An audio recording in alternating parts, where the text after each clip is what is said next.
ኢራን ተደበደበች። አየር ላይ ትንቅንቁ ተጀምሯል። ኢራን አጸፋዊ ምላሽ እየሰጠች ነው።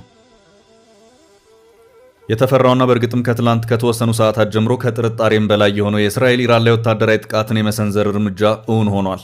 እስራኤል ሌሊቱን በጀቶቿ የኢራንን የአየር ክልል ጥሳ በመግባት በዋና ከተማዋ ቴሄራን ላይ ተከታታይ አየር ጥቃቶችን አድርሳለች።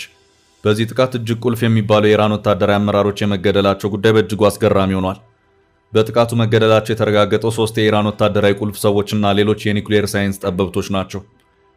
የአገሪቱ ጦር ኃይሎች ጠቅላይ ኤታማዦር ሹም መሐመድ ባግሃሪ አንደኛው የዚሁ የምሽት ጥቃት ሰለባ ናቸው።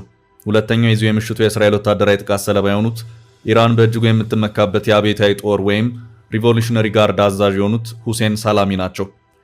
ሌላኛውና ወሳኙ ቁልፍ ሰው የአገሪቱ የአቶሚክ ኢነርጂ ድርጅት ኃላፊ የነበሩት የኒውክሌር ሳይንቲስቱ ፍሬዱን አባሲ ለኢራን የኒውክሌር ማበልጸግ ስራ ቀኝ እጅ ናቸው የሚባልላቸው ወታደርም ተመራማሪም ነበሩ። አሁን ሁሉም የሉም። አሁን ዘግየት ብለው እየወጡ ባሉት መረጃዎች ደግሞ ኢራን ቀላል የማይባሉ ሌሎች የኒውክሌር ጠበብቶቿንም አጣለች። የኢራን ታስኒም የዜና ወኪል ባሰራጨው ዘገባ እንዳመለከተው ከሆነ በእስራኤል ጥቃት 6 የኢራን የኒውክሌር ሳይንቲስቶች ተገድለዋል።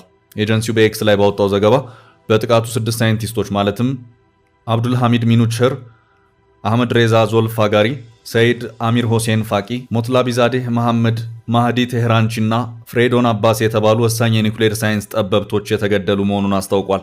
ኢራን በምሽቱ 3 ቁልፍ ሰዎችንና ሌሎች በርካታ ወሳኝ ሳይንቲስቶቿን ማጣቷ የእግር እሳት ሆኖባታል። ቁጭቱም ከብዷል።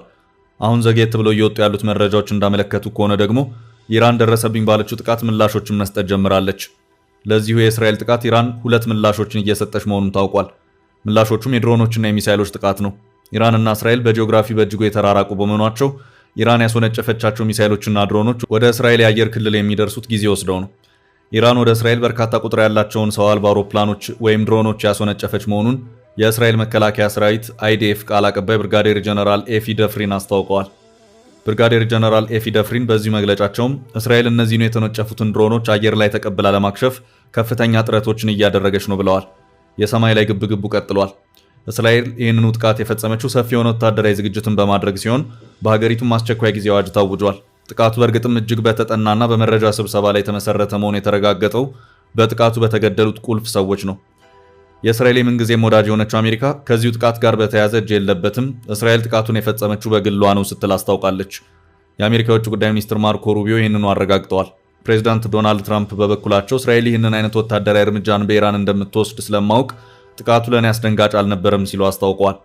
እስራኤል በኢራን ላይ ምሽቱን ጥቃቷን ከማካሄዷ በፊት የእስራኤሉ ጠቅላይ ሚኒስትር ቤንያሚን ኔታንያሁና ፕሬዚዳንት ዶናልድ ትራምፕ የስልክ ውይይት ያደረጉ መሆኑን በትላንትናው ዕለት ሲወጡ የነበሩት መረጃዎች አመልክተዋል። ውይይቱም ኢራን ላይ ያተኮረ ሲሆን ኢራንን ማጥቃት አለማጥቃት በሚሉት 2 ጭብጦች ላይ ያተኮሩ ክርክሮችም ነበሩ።